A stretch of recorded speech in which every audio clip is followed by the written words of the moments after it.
2 नवंबर 2024। कल सुबह बायो का आपके कॉलेज में पेपर। और जो बच्चे आए हुए हैं उनकी तो क्लास होना चाहिए। तो जरा क्वेश्चन देखिए। क्वेश्चन ये है कि एक स्टील की रॉड है। ये स्टील की रॉड है जिसको मैंने ब्लू कलर से कर दिया है हाईलाइट। और नीचे दूसरे मटेरियल की रॉड है जो बिरास की है, उसको बेटा मैंने रेड कलर से हाईलाइट कर दिया। कह रहे हैं स्टील की रॉड 0.8 मीटर लॉन्ग है और ब्रास की रॉड 1.4 मीटर लॉन्ग है। अच्छा जी, दोनों को हमने एक दूसरे के साथ ज्वाइन किया हुआ है। नीचे 40 न्यूटन की फोर्स लग रही है। ये फोर्स दोनों पर आएगी। दोनों का यंग मॉडुलस दे दिया है। क्वेश्चन है टोटल एक्सटेंशन बताएं। टोटल एक्सटेंशन बताएं, ई कैलकुलेट करना है। तो पहले तो बेटा बताइए, यंग मॉडुलस का फॉर्मूला होता है फोर्स पर यूनिट एरिया, क्योंकि उन्होंने एरिया दिया हुआ है और दोनों का एरिया सेम है, ये भी अच्छी बात है। Force per unit area. Extension calculate करना है। ई को बेटा सब्जेक्ट बना लें। जब आप ई को बेटा सब्जेक्ट बना लोगे तो फोर्स पर यूनिट एरिया, ई उधर जा चुका है, इधर कैपिटल ई आ जाएगा और इधर लेंथ आ जाएगी। ठीक है ना। हमें कैलकुलेट करना है टोटल एक्सटेंशन। तो टोटल एक्सटेंशन में पहले मैं ई का फार्मूला लगा रहा हूँ। ई का फार्मूला लगा रहा हूँ स्टील के लिए। अच्छा, दोनों के लिए फोर्स सेम है। दोनों के लिए फोर्स सेम है, इसलिए बेटा मैंने फोर्स को कॉमन ले लिया है। दोनों का एरिया भी सेम है। दोनों का एरिया भी सेम है। तो एफ अपॉन ए बेटा मैंने ले लिया है कॉमन। और अंदर मैंने छोड़ा है लेंथ को और यंग मॉडुलस को। लेंथ को और यंग मॉडुलस को। जो पहले मैं लिख रहा हूँ, फॉर एग्जांपल ये स्टील के लिए, और जो मैं बाद में लिख रहा हूँ बेटा ये ब्रास के लिए। तो क्वेश्चन मुश्किल नहीं, कैलकुलेटर जरा थोड़ा ज्यादा चलेगा इसके अंदर। फोर्स, सर फोर्स दोनों पे 40 आएगी। Area of cross section, sir दोनों का एरिया ऑफ क्रॉस सेक्शन है 2.4 एक्सपोनेंट -6। उसके बाद लेंथ ऑफ स्टील, स्टील की लेंथ है 0.8। और ब्रास, सर ब्रास की लेंथ है 1.4। दोनों का young modulus, sir Young modulus steel का 2 एक्सपोनेंट 11। तो 2 बेटा मैंने लिखा है, एक्सपोनेंट 11 को मैंने कॉमन निकाल दिया बाहर, क्योंकि मुझे नजर आ रहा है दोनों में एक्सपोनेंट 11 कॉमन है। तो स्टील का 2 एक्सपोनेंट 11 और ब्रास का 1 एक्सपोनेंट 11। अब आप कैलकुलेटर चलाएं, तो मैंने मेरे ख्याल में कैलकुलेटर चलाना आपके लिए आसान कर दिया है। चलिए बेटा कोशिश कीजिए इसको सॉल्व करने की और हमें आंसर कीजिए।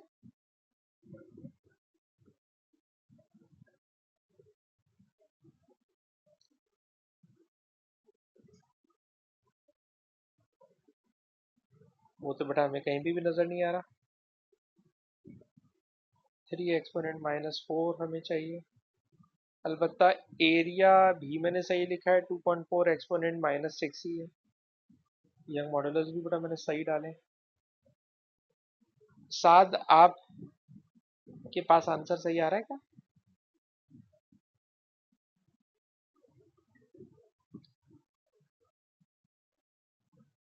बी आ गया है। भाई बी आ गया है इनका आंसर ना, बी आ गया। अगर नहीं आता सात का तो फिर मैं कैलकुलेटर चला के दिखाता। उमर क्लास के बाद कैलकुलेटर चलाइएगा। बस बस ठीक है, बस ठीक है। कोई बात नहीं, कोई बात नहीं, कोई बात नहीं, कोई बात नहीं। अब जरा जल्दी से अगले सवाल पे आ जाए। और क्वेश्चन में कोशिश करता हूँ 2017 से आगे वाले ही हों बस। अच्छा जी, कह रहे हैं एक इलास्टिक मटेरियल है जिसका यंग मॉडुलस ई है। उस पे स्ट्रेस लगा रहे हो एस। हुक्स लॉ ओबे कर रहे हैं। कह रहे हैं what is expression of elastic energy. Elastic energy per unit volume calculate करना है। Elastic energy per unit volume. ठीक है जनाब। तो ये हमने कैलकुलेट करना है फॉर द मटेरियल। कैसे कैलकुलेट करेंगे? तो चलिए जनाब उसको सॉल्व करने की कोशिश करते हैं। तो ये बताइए, elastic energy per unit volume होता क्या है? जवाब, सर अगर हम स्ट्रेस को स्ट्रेन से मल्टीप्लाई कर लें और पीछे 1/2 लिख दें, तो इसका नाम होता है elastic energy per unit volume. सवाल, सर ये आपने कब बताया था? ओ भाई, अगर आप स्ट्रेस और स्ट्रेन का ग्राफ देखें तो बेटा स्ट्रेस और स्ट्रेन का ग्राफ स्ट्रेट लाइन होता है, और इस स्ट्रेट लाइन के अंडर का अगर आप एरिया कैलकुलेट करें तो area under the graph it is elastic energy per unit volume. ठीक है ना? तो 1/2 तो आएगा। तो जिस ऑप्शन में 1/2 नहीं आ रहा, जिस ऑप्शन में 1/2 नहीं आ रहा, वो तो आउट हो गए। अब रह गए आपके पास ये दो ऑप्शंस। इन दो ऑप्शंस के अंदर ए और सी में से जरा वर्किंग करने की कोशिश करते हैं।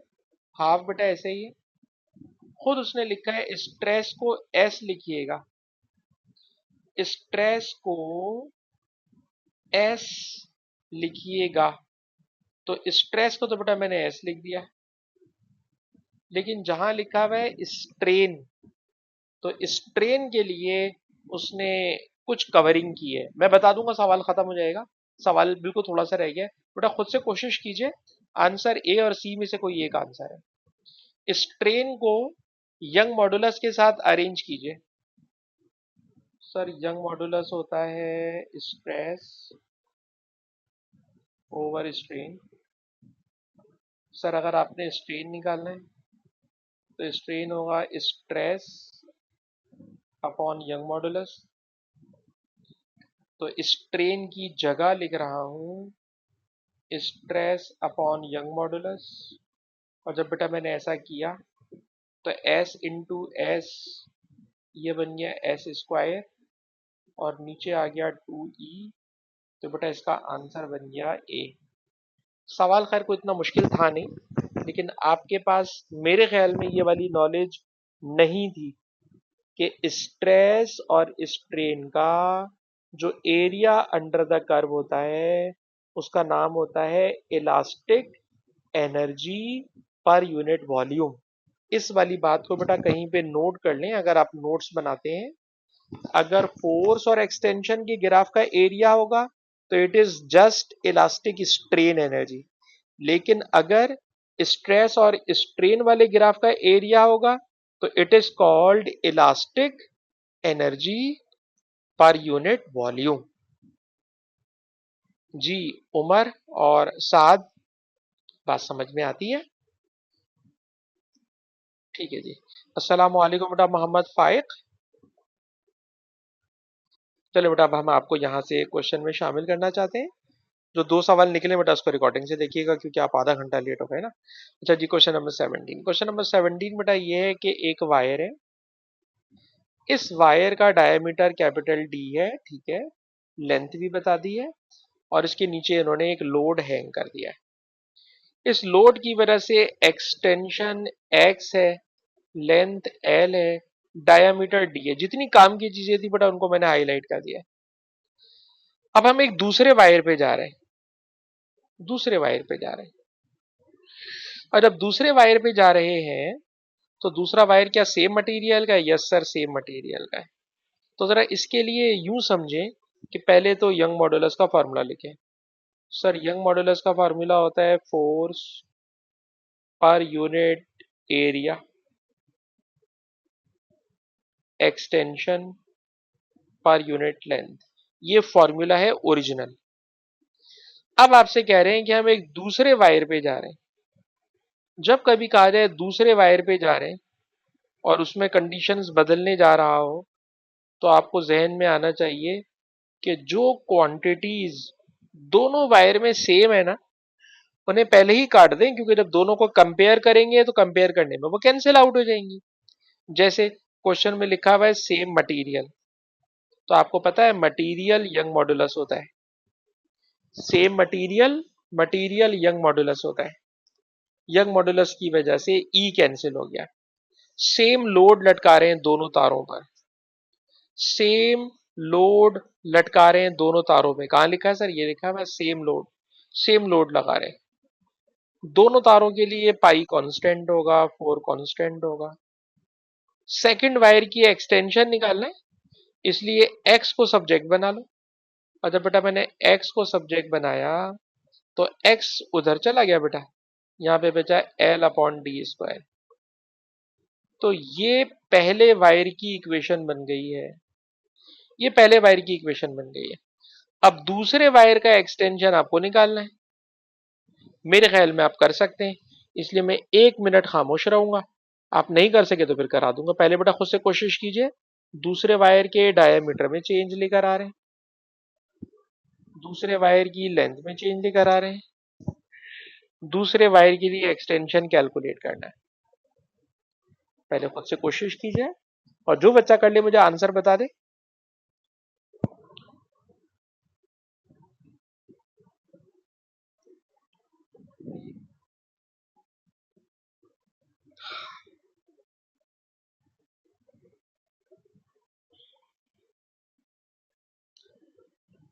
पहले वायर के बारे में जो कंडीशंस दी हुई हैं, उन कंडीशंस को सामने रखकर दूसरे वायर पे वर्किंग करनी है। अब दूसरे वायर की जो वर्किंग है, उसमें लेंथ में कितना मल्टीपल चेंज है, डायामीटर में कितना मल्टीपल चेंज है, उन बातों को सामने रखते हुए हमें बताइए कि नया एक्सटेंशन क्या होगा, नया एक्सटेंशन क्या होगा।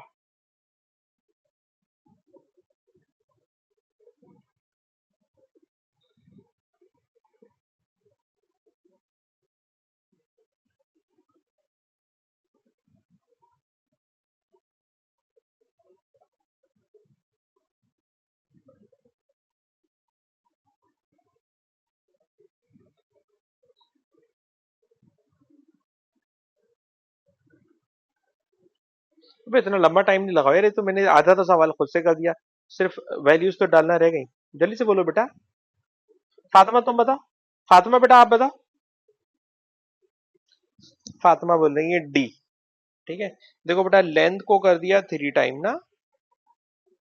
डायमीटर को 2 टाइम करा, पर बेटा फातिमा डायमीटर पे स्क्वायर भी तो है,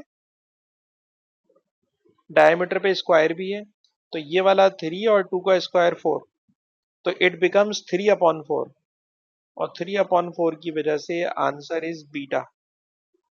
फातिमा इज इट क्लियर बेटा?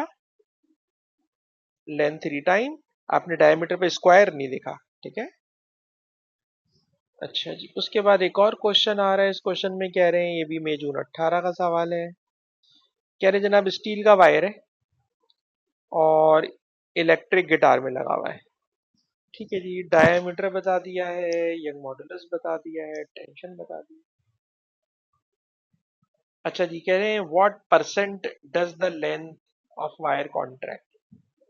परसेंटेज में ना डिफॉर्मेशन में स्ट्रेन होता है, तो what percentage of length contract, कितनी लेंथ, कितनी परसेंट लेंथ कॉन्ट्रैक्ट होगी, स्ट्रेन पूछ रहा है, स्ट्रेन पूछ रहा है, strain. And you are given Young modulus, तो सर यंग मॉडुलस होता है स्ट्रेस ओवर स्ट्रेन। तो पहले तो मैंने स्ट्रेन को सब्जेक्ट बनाने की कोशिश की है, यंग मॉडुलस मल्टीप्लाई है, माना कि डिवाइड हो जाएगा। Force, sir force will be tension, और एरिया, सर एरिया पाई, इसको आधा कर लें ऐसे ही, 5 का आधा 2.5 एक्सपोनेंट 11। मेरे नहीं ख्याल के सवाल कराने के लायक है, बस ठीक है। और अगर स्ट्रेन परसेंटेज में तो 100 से मल्टीप्लाई कर दीजिएगा आखिर में, छोड़ दो, क्योंकि इसमें कोई मुश्किल चीज आई नहीं। मुझे लग रहा था कि ये पता नहीं कुछ उल्टा सीधा करेगा, कुछ भी नहीं है। फॉर्मूला लिखना है, फॉर्मूले में सारी वैल्यूज पुट करना है, सारी वैल्यूज पुट करोगे आंसर आ जाएगा। अच्छा जी, इसमें कोई मुश्किल बात नहीं लगी। इस पर आ जाए क्वेश्चन नंबर 22। क्वेश्चन नंबर 22 में कह रहे जनाब एक बोल्ट है, नट और बोल्ट आप समझते हैं, तो ये एक बोल्ट है। कह रहे जनाब ये जो बोल्ट है ऑब्वियसली एक ही मटेरियल का शुरू से आखिर तक बना हुआ होता है, अलबत्ता इस बोल्ट का डायमीटर यहाँ पे कम है, बोल्ट का डायमीटर यहाँ पे ज्यादा है। अच्छा जी, कह रहे हैं bolt has circular cross section और एक्स पर डायमीटर 2d है, वाई पर डायमीटर d है। दोनों के स्ट्रेस का रेशो पूछ रहे हैं, दोनों पे फोर्स लगाई हुई है, स्ट्रेस का रेशो। ठीक है, तो स्ट्रेस का रेशो सर कैसे निकलेगा? सर स्ट्रेस होता है फोर्स पर यूनिट एरिया। ठीक है जनाब, जब कभी रेशो निकालने होते हैं, रेशो में भी क्या क्या करें कि जो चीज दोनों में सेम है उसको काट दें, क्योंकि रेशो में ऊपर नीचे कट जाएगी। सर दोनों पे सेम फोर्स लग रही है, दोनों के लिए पाई सेम है, दोनों के लिए फोर सेम है, तो बचा क्या? बचा सर 1/d²। तो अगर आपको चाहिए स्ट्रेस एट वाई, वाई ऊपर लिखा हुआ है, तो डायमीटर वाई वाला नीचे लिखेंगे विद स्क्वायर। एक्स नीचे लिखा हुआ है, तो एक्स का डायमीटर ऊपर लिखेंगे, और स्क्वायर ऊपर ही होल स्क्वायर बना देना ताकि परेशानी ना हो। तो वाई का स्ट्रेस ऊपर, तो वाई का डायमीटर नीचे, एक्स का स्ट्रेस नीचे, तो एक्स का डायमीटर ऊपर, और ये होल स्क्वायर बेटा मैंने ऐसे ही लगा दिया। अब डायमीटर पे आ जाओ, तो बताइए एक्स पर डायमीटर है 2d, वाई पे डायमीटर है 1d, डी से डी कैंसिल, 2 का स्क्वायर 4, तो आंसर हो गया डी। आंसर हो गया डी। ये क्वेश्चन भी हमारा कंप्लीट हो गया। उसके बाद जनाब एक और क्वेश्चन है, क्वेश्चन मैं सॉल्व करता जा रहा हूँ, तो मुझे तो लग रहा है आपको ये बड़े आसान लग रहे हैं सवाल।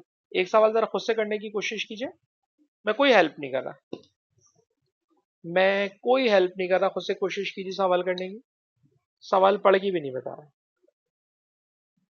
पर ज्यादा टाइम नहीं दूंगा, ज्यादा टाइम लगेगा तो खुद ही सॉल्व करने बैठ जाऊंगा।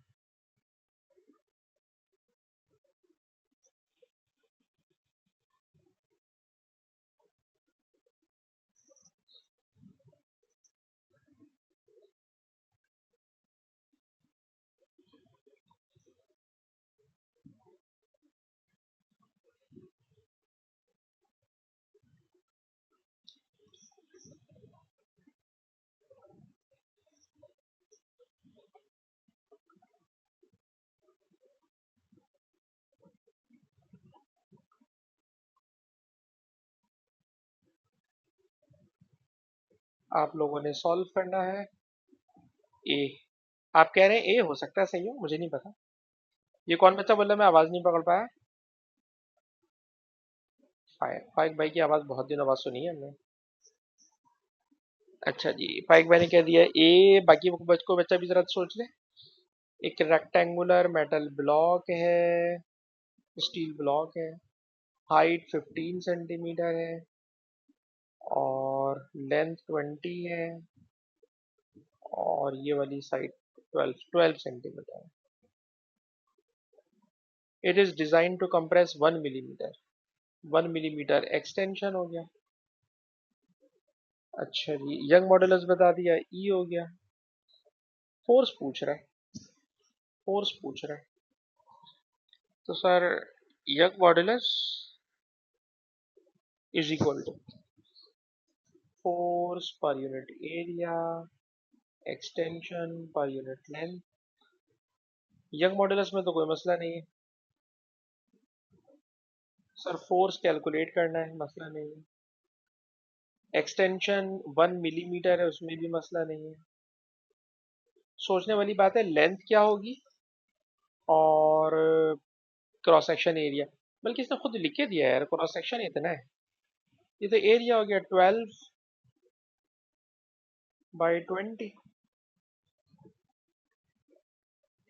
12/20, और दोनों सेंटीमीटर में मीटर में कन्वर्जन डायरेक्ट ही मार देना, 0.2 और 0.1, और इसको लेंथ ले लें 15 सेंटीमीटर का। जी, तो क्वेश्चन मैं सोच रहा था मुश्किल होगा, लेकिन बहुत सीधा सा सवाल है। तो क्या आंसर इसका भी आराम से आ जाता है जो फाइव बता रहे हैं हमें? फातिमा बेटा यही आंसर है, मेगा न्यूटन।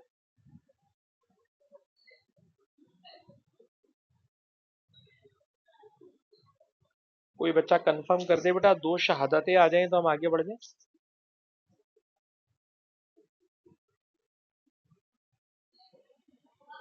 उमर, फातिमा बेटा बता दो ना, फाइक भाई का आंसर सही है या नहीं? ठीक है जी, फाइक का आंसर जो है फातिमा ने कंफर्म कर दिया है। अच्छा जी, अब जरा इस पर आ जाए। करें बेटा, सवाल को पहले खुद से गौर करें। एक वायर की लेंथ एल है, वायर का डायामीटर डी है, लेंथ एल है, डायमीटर डी है। अच्छा, मास हैंग कर रहे हैं, मैंने ये वर्टिकल बनाना चाहिए था, चले भाई। एम जी वेट बन जाएगा जो उसको फोर्स का काम करेगा। यंग मॉडुलस ई है। एक्सटेंशन कैलकुलेट करनी है, मुश्किल तो नहीं है, तो बिल्कुल सीधा सीधा सारी वैल्यू। यंग मॉडुलस आप लोग खुद से करते हैं बेटा, मैं भी कर रहा हूँ, आखिर में मैचिंग कर लेंगे हम लोग। Young modulus equal to weight, weight M G होगा जो कि हैंग करेंगे। एरिया, सर एरिया होगा pi D square upon 4, upon 4 को मैंने ऊपर पहुंचा दिया, अपॉन 4 को बेटा मैंने ऊपर पहुंचा दिया। तो ये फोर्स पर यूनिट एरिया हो गया। एक्सटेंशन, सर एक्सटेंशन एक्स है। अच्छा, व्हाट इज एक्सटेंशन, एक्सटेंशन निकालना है पर यूनिट लेंथ, लेंथ एल है। ठीक है, बस बेटा इसको रीअरेंज करना है, जस्ट अरेंज करना है। आंसर आ रहा है डी। उमर बता रहे हैं डी, किसी और बच्चे का भी का आ गया हो आंसर डी, तो हम आगे बढ़ जाए।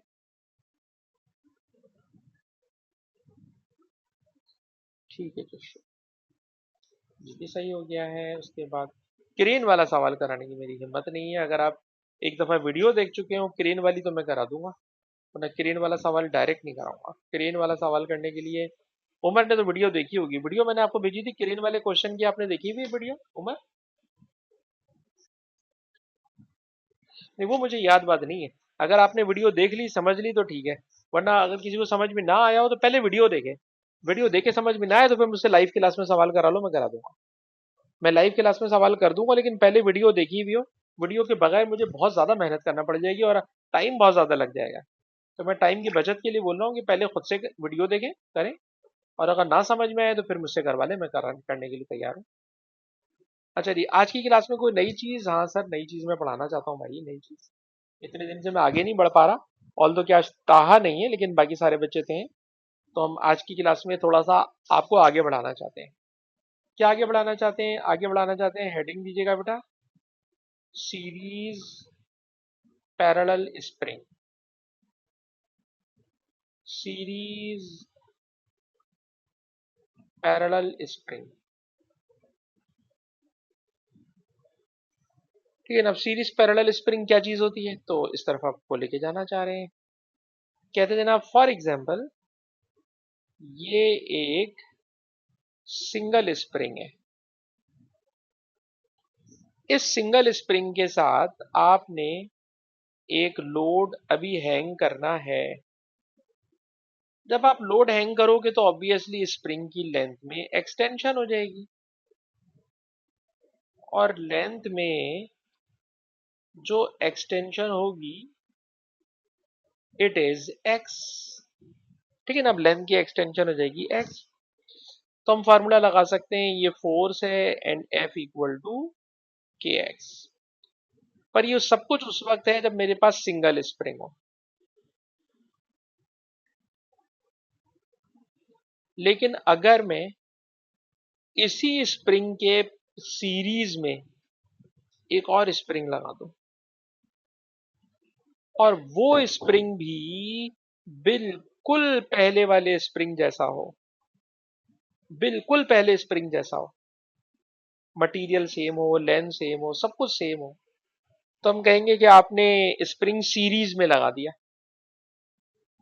तो भाई जब स्प्रिंग को सीरीज में लगा देते हैं तो किसी क्वेश्चन में वो कहेगा कि अब ये जो पूरा एक सिंगल स्प्रिंग बन गया है सीरीज में लगाकर, बताइए उस कंबाइंड स्प्रिंग की कांस्टेंट की वैल्यू क्या होगी। ठीक है जनाब, ये पहला स्प्रिंग है, ये दूसरा स्प्रिंग है। ठीक है जनाब, दोनों स्प्रिंग सेम नेचर के हैं, फिर तो स्प्रिंग कांस्टेंट सेम है। फॉर एग्जांपल एक कॉपर का स्प्रिंग है, एक आयरन का स्प्रिंग है, के की वैल्यू डिफरेंट है, दोनों को सीरीज में लटका दिया।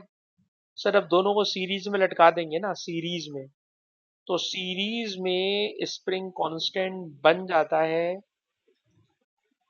एक फॉर्मूले से कैलकुलेट करना पड़ता है, और वो फॉर्मूला हमने आईजीसीएसई में सीरीज पैरेलल रेजिस्टर में जो पढ़ाया था, स्प्रिंग में उल्टा है, स्प्रिंग में उल्टा है। ठीक है जनाब, आप देखिएगा सीरीज का फॉर्मूला है 1/K1 प्लस 1/K2 एटसेट्रा। और अगर दो स्प्रिंग में पैरेलल लगा दो, दो स्प्रिंग में पैरेलल लगा दो, ये पहला स्प्रिंग, ये दूसरा स्प्रिंग, ये दो स्प्रिंग मैंने पैरेलल लगा दिए। जब दो स्प्रिंग में पैरेलल लगा दूंगा, तो अब कंबाइन स्प्रिंग का कांस्टेंट होगा K1 plus K2। Combine spring का कांस्टेंट होगा K1 प्लस K2। तो बड़ा जरा ये बातें नोट कर लीजिए, सीरीज में 1/K1 प्लस 1/K2, पैरेलल में K1 plus K2। Series parallel जो हमने आईजीसीएसई में फॉर्मूले पढ़े हुए थे उसका उल्टा करा दिया मैंने। अच्छा, क्योंकि उमर ने कॉलेज के अंदर ये टॉपिक पढ़ा हुआ है, मैं ये नहीं बोला कि अच्छा आता हो, सिर्फ ये बता दो टीचर ने कुछ इस तरह का फॉर्मूला दिखाया था या नहीं।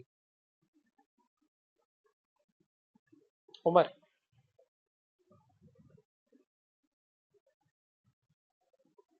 उमर भाई, ये फार्मूला इस तरह का कुछ दिखाया था या नहीं।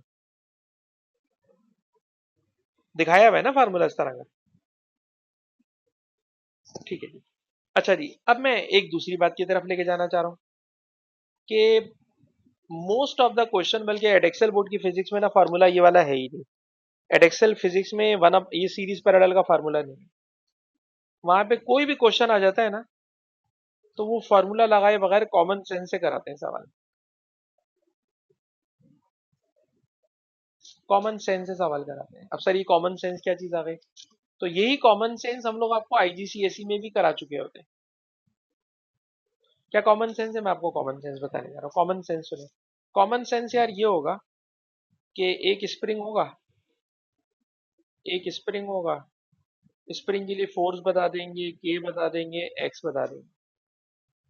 ठीक है जनाब, फिर आपसे कहेंगे कि हमने ऐसे दो स्प्रिंग ले लिए, दो स्प्रिंग, ये पहला स्प्रिंग है और ये दूसरा स्प्रिंग है, दोनों पे सेम लोड लटका दिया। जब आप सेम लोड लटका दोगे, सेम लोड लटका दोगे और दोनों स्प्रिंग सेम मटेरियल के, आपके भी मटेरियल सेम मटेरियल के होते हैं, मैंने नोट करा, सेम मटेरियल का स्प्रिंग मिलेगा आपको। अगर दोनों मटेरियल सेम स्प्रिंग के हैं, तो आप पता क्या करोगे, कॉमन सेंस की बात बता रहा हूँ सर, हम पहले F equal to K x एक स्प्रिंग पे लगाएंगे, उससे एक्सटेंशन आ जाएगा। फॉर एग्जाम्पल एक्सटेंशन आ गया 3 सेंटीमीटर पहले स्प्रिंग का, दूसरे के लिए भी सेम फोर्स लग रही है, सेम स्प्रिंग है, 3 सेंटीमीटर का आ गया, टोटल एक्सटेंशन के लिए सर दोनों को प्लस कर लेंगे बस, 3 + 3 इट विल बी 6 सेंटीमीटर। कोई फार्मूला नहीं लगाओ भाई, मैं तो कह रहा हूँ कॉमन सेंस से करो, ज्यादा आसान है। अभी मैं आपको सवाल भी करा दूंगा सारे कॉमन सेंस से। ठीक है ना, आप सीरीज में हम ईच स्प्रिंग के लिए वर्किंग कर लेते, और वर्किंग करने के बाद आखिर में दोनों को प्लस कर लेते, प्लस कर लेते हैं, टोटल एक्सटेंशन आ जाती है।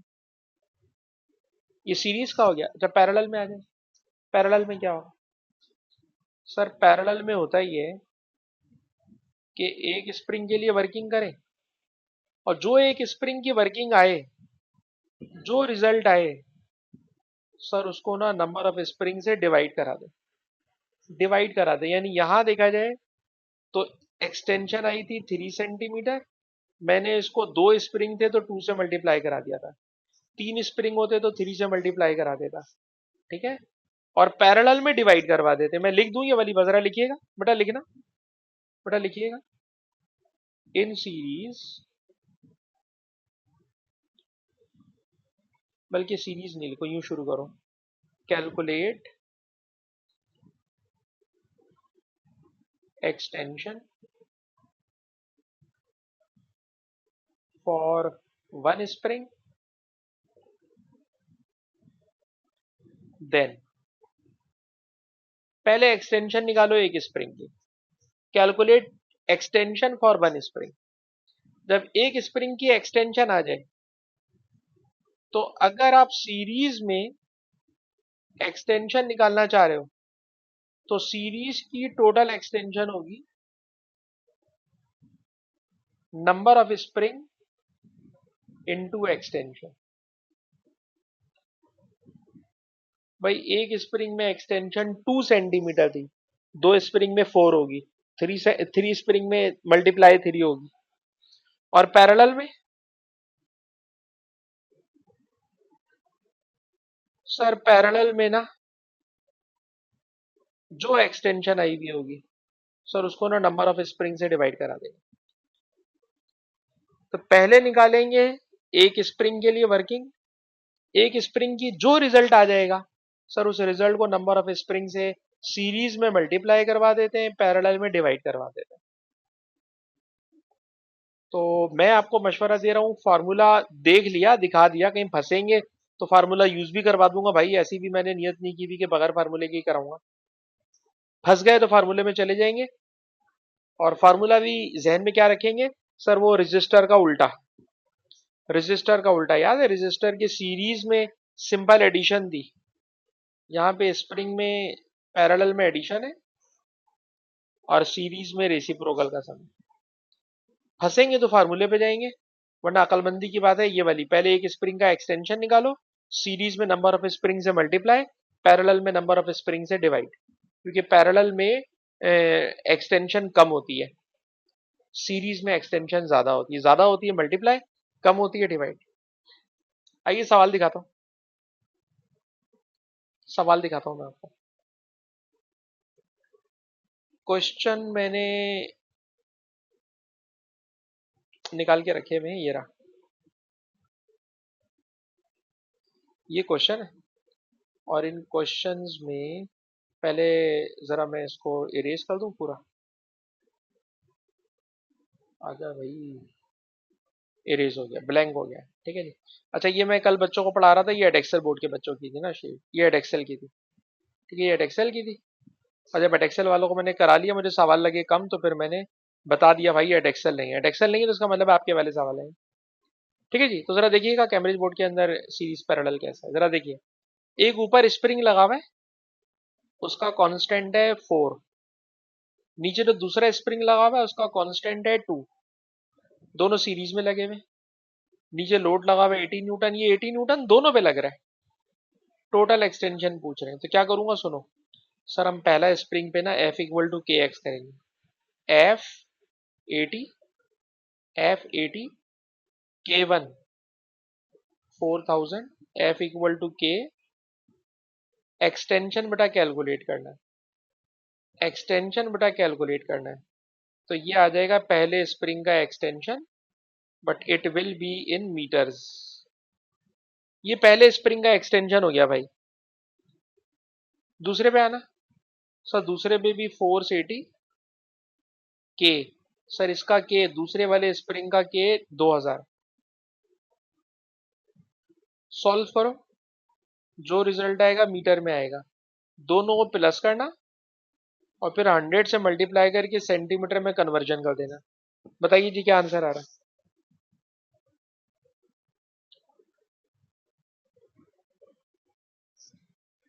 पहले स्प्रिंग का एक्सटेंशन निकाल लो, फिर दूसरे स्प्रिंग का एक्सटेंशन निकाल लो, सीरीज है तो दोनों एक्सटेंशन मिलके एक्सटेंशन बड़ा हो जाएगा, तो दोनों एक्सटेंशन को ऐड कर लो, it will be total extension. बता दो बच्चा, सी आंसर आ रहा है जी। कोई और बच्चा भी चेक कर ले भाई, सी आ रहा है, ठीक है ना। तो उमर मानते हैं कि फार्मूले के बगैर मुनासिब है, वरना फार्मूले से करेंगे बहुत लंबा हो जाएगा भाई। अच्छा जी अब जरा इस पर आ जाए, अभी इसने इतना लंबा सवाल दे दिया है, और ये है आपका ही, कैम्ब्रिज बोर्ड का ही है, ऑल दो के 2013 का है। क्वेश्चन कैसे, क्वेश्चन सुने। क्वेश्चन ये है कि बताइए लार्जेस्ट एक्सटेंशन निकालनी है, सबसे ज्यादा एक्सटेंशन किसमें होगी। ठीक है, तो आप कहते हैं सर सीरीज में, लेकिन भाई सीरीज के अंदर लोड कम लगाया हुआ है, पैरेलल में लोड ज्यादा लगाए हुए हैं। तो इतना आसान नहीं है कि आप ऐसी अंधी मार दें सर इसमें। तो चारों की एक्सटेंशन निकालना पड़ेगी। एक बात होगी, दूसरी बात कह रहे हैं स्प्रिंग कांस्टेंट बता नहीं रहे, बोले सबका स्प्रिंग कांस्टेंट सेम है। जब कोई चीज सबके लिए सेम हुआ करे ना, तो उसको वन ले लेते हैं, क्योंकि वन भाई सबके लिए एक ही वैल्यू होगी, वन लेने में आसानी है, मल्टीप्लाई डिवाइड से कोई फर्क पड़ेगा ही नहीं। तो के को लेना वन। आइए सवाल शुरू करते हैं, इससे शुरू कर रहा हूँ, इससे शुरू कर रहा हूँ। ठीक है, बताइए इस पे लगाना है F equal to K X, लगाना बेटा F 2 newton, F equal to K X. Extension आ गई एक स्प्रिंग की 2। अब 2 मीटर है, सेंटीमीटर मुझे इसमें इंटरेस्ट नहीं है। एक स्प्रिंग की एक्सटेंशन 2, तो दूसरा स्प्रिंग भी सर सेम मटेरियल का है, उसकी एक्सटेंशन भी 2, और दोनों को प्लस कर ले, it will be total extension. तो टोटल एक्सटेंशन हो गई 4। तो ए पार्ट तो भाई मैंने कर लिया। अब बी भी मैं करूंगा तो मुझे ही आएगा, आपको तो करना कुछ भी नहीं आएगा। जरा खुद से करो बेटा, खुद से करो। बी फोर्स है 1 न्यूटन, के को लेना 1, F equal to K x लगा रहे हैं सारे सवालों में। F equal to K x कितना आ रहा है, 3 सेंटीमीटर, 3 मीटर, 3 आ रहा है बस, ठीक है 3 हो गया। ठीक है जी। आफाइक भाई हमने आपकी बात मान ली। अब जल्दी से सी पे आ जाओ। एक स्प्रिंग पे काम करना और फिर आखिर में नंबर ऑफ स्प्रिंग से डिवाइड करा देना। के एफ, एफ है बेटा 6 Newton, F equal to K x. Sir एक स्प्रिंग का एक्सटेंशन होगा 3, अगर सॉरी 6, एक होता तो 6 होता, दो है और पैरेलल है। फाइव बाई कितना हो जाएगा टोटल एक्सटेंशन, पैरेलल है 3 हो जाएगा। सर डिवाइड हो जाता है। ठीक है, इसको प्रैक्टिस क्वेश्चन के तौर पे पूरा सवाल तरीके से करें। डी पर आ जाए, डी पर आ जाए, पहले एक स्प्रिंग के लिए करो, F equal to K x. एक स्प्रिंग का आ गया 8, 7 बताएगा। 7 बताना भाई, डी का टोटल एक्सटेंशन कितना होगा। 7 भाई 2.6, 8/3 हो जाएगा मतलब। अब बताओ सबसे बड़ा एक्सटेंशन किसका है। Answer is a. ठीक है, तो वैसे देखा जाए तो शायद आप कहते सर आपने बिला वजह इतनी लंबी की है, सीरीज में दो स्प्रिंग लगे हुए, सीरीज में लगे हुए, तो सीरीज में एक्सटेंशन सबसे ज्यादा होती है और ज्यादा फोर्स लगी हुई है। लेकिन ऐसा है नहीं बेटा, वो किसी भी नंबर को ऊपर नीचे कर देता ना, तो आंसर कहीं इधर उधर भी हो सकता था। खैर प्रैक्टिस के लिए मैंने पूरा करा दिया, तो 2 सवाल तो मैंने बेटा कैम्ब्रिज बोर्ड के करा दिए तुम्हें। अब मेरा दिल कर रहा है मैं तुम्हें और तंग करूं, और तंग करने के लिए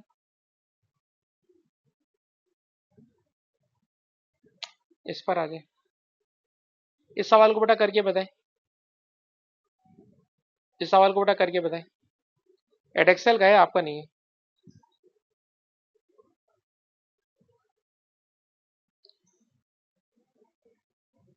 Which of the following expression give the stiffness of each spring?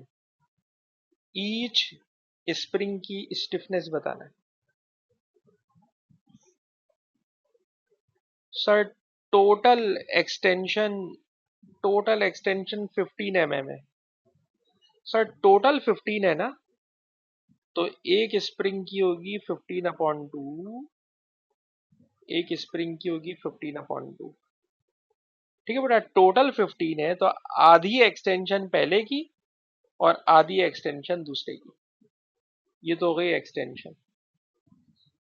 अब लगा दो सिर F equal to K x. Sir force है 45 न्यूटन, के को हम लोग स्प्रिंग कांस्टेंट बोलते हैं, और ये लोग इसको स्टिफनेस बोलते हैं एडेक्सल वाले। स्टिफनेस कैलकुलेट करना है, एक्स की जगह आएगा 15/2, के को सब्जेक्ट बना लें तो 45 × 2/15। और आपको एक बात बताऊंगा जो मेरे ख्याल में आपको मजाक लगेगी, लेकिन अजीब सी बात है कि एडेक्सल बोर्ड की फिजिक्स में जो करेक्ट आंसर होता है ना, जो करेक्ट आंसर होता है सर, उस करेक्ट आंसर को ये क्रॉस लगवाते हैं।